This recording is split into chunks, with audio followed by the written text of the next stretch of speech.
Hello મિત્રો, કેમ છો? મજા પાસ છો? કેમ કે આપનો પહેલો બ્લોગ છે એટલે આવી છે મેરડીમાં.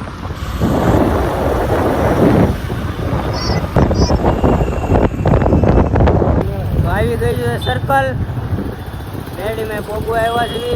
સર્કલ વાળે છે કાનાભાઈ. તો આવી ગયો છે આપણું મેરડીમાંનું મંદિર. દર્શન કરી આવી હવે મિત્રો. મેરડીમાં પોગી ગયા છે.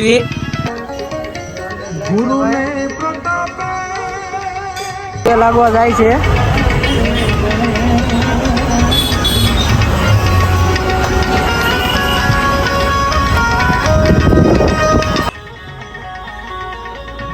ફોટા પાડવા છે તો 2-3 ફોટા પાડી લેવી.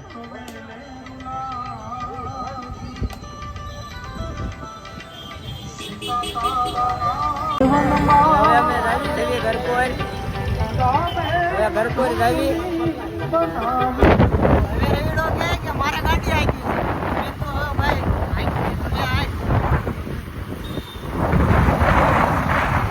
અમારો નવો બંગલો છે.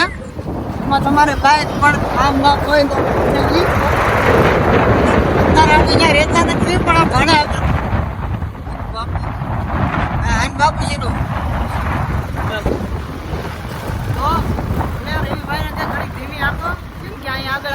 મામાની છોકરી એટલે તમને તો ખબર જ છે. આમાં કોઈનું ન હાલે. મામા એટલે અડી જાય એટલે મોર બોલે.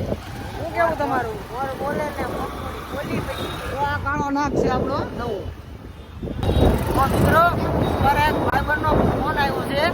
તો ત્યાં જઈને એનો માવા પાણીનો ગાળિયો કરી નાખ્યો. કેમ કે અમારે ત્યાં બંગલા એટલે અમે પૈસા મોટા બગાડતા. હા, પૈસા બગાડવાનો રાજી જ નથી અસોડા.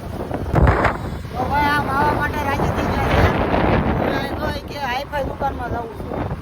હવે જવાનું જ હોય ને. અમારી ગાડી મૂકીને એની ગાડી લઈ લીધી.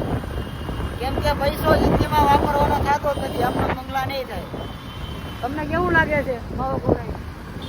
બોલવા રાજી નથી. તો જો સારી મોલમાં આવી જશે અહીંયા રાખો. આપણે ક્યાં પૈસા દેવા છે? ખોટું કીધું? અહીંયા સારી હાઈફાઈમાં જવાનું હોય. કેમ કે પૈસા આપણે નથી દેવાના.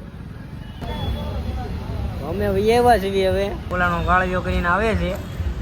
અહીંયા બાપી આવી ગયા છે. તો હવે ગાળિયો થઈ ગયો છે. અને સ્ટ્રિંગ સોડા કહેવાય. સ્ટ્રિંગ સોડા લઈ લીધી છે. મને જીરું ભાવે. હું બ્રાન્ડેડ પીવું છું. આ બધા 10 વાળી જો.